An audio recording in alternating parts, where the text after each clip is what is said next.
In this episode, we are going to take a deep dive into gap analysis on a quality management system using our gap analysis tool. All right, so we're going to be looking at our ISO 9001 gap analysis tool, and that is specifically for conducting gap analysis on a quality management system with the purpose of identifying the gaps and the level of implementation of the standard criteria as far as ISO 9001 is concerned.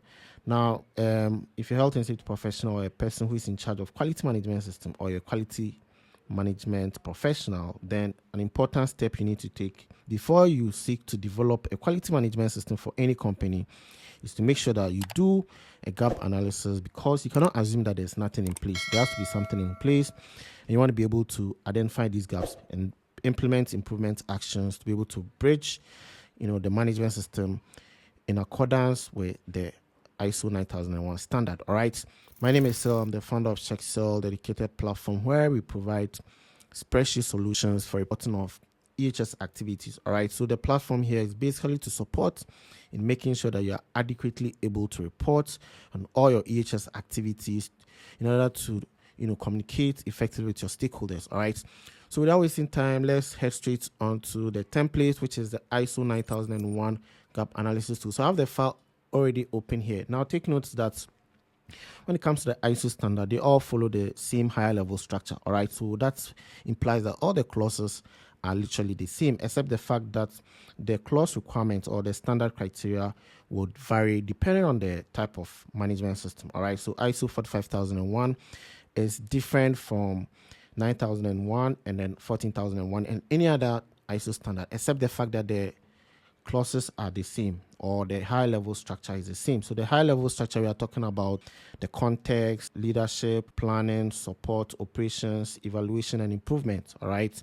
So that is basically what the clause is, and that's the high level structure, and that applies to all the ISO standards. So without wasting time, let's head over straight to our template, which is the gap analysis tool, and we're just using it to identify on quality management system in accordance with the ISO standard. So we have our table of content that gives us an overview of what the template is all about, and we have the approved list, analysis of the scoring criteria analysis. We have ISO 9001 gap analysis checklist, which is a standard criteria. We have a summary of the analysis. We have improvement action plan. We have the dashboard.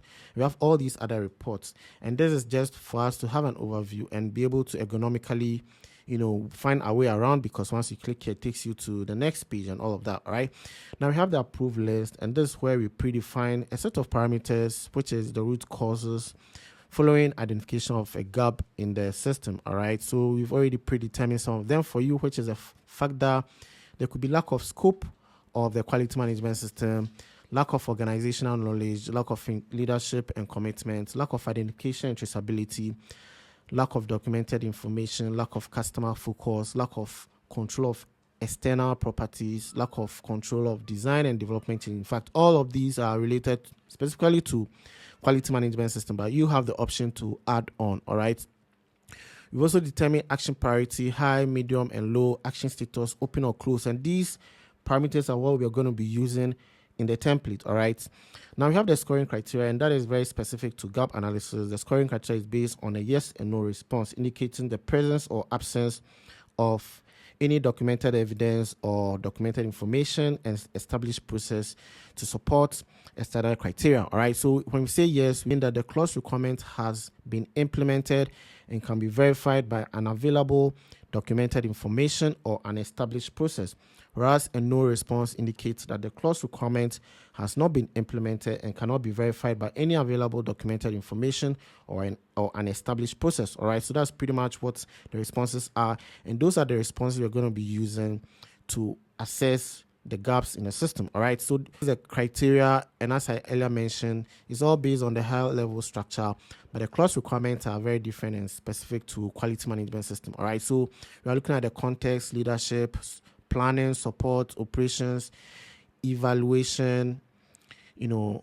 then performance improvements. All right, performance evaluation and then improvement. So that's pretty much it. Now this section, we are trying to, there's no point trying to memorize it. All of them are actually right there. So just make sure that you have a good hang of all of these stuff, but most important, all these criteria are very important. And once you go through each of the checklists and indicate yes or no responses, that's just to establish that there is a presence of the standard, the documented evidence, and then also an established process. So all you need to just provide yes or no responses. All right, now following the yes or no responses, we have the gap analysis summary here, which populates automatically just to indicate the various clauses and subclauses and the scores and the gaps that have been established, and the level of implementation being compared against the target, which is 100%.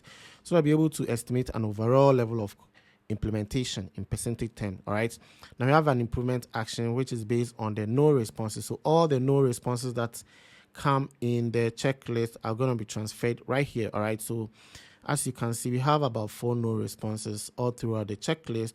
So those no responses have been provided right here. So here populate automatically, and you have the option to provide the root cause to the gap that you identify, and then you provide a recommended action in order to be able to bridge the systems. All right, so we need to provide a person responsible, provide a target date.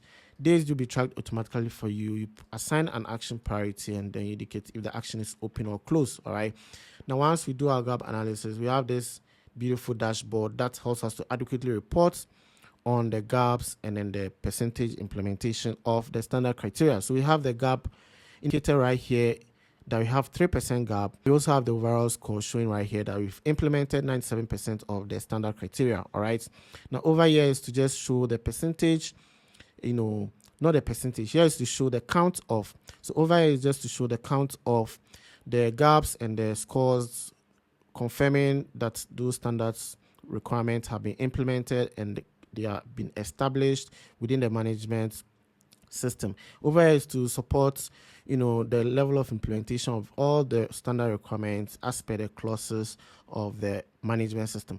All right, and then again, or clauses of the standard. All right, and then here is to just indicate the number of gaps and the number of the standard criteria being implemented as per the checklist, because the checklists are quite a number of them. Right, now here is basically the reports that we use for making a dashboard. So it's the same thing, percentage levels of implementation of the various sections as per the clauses.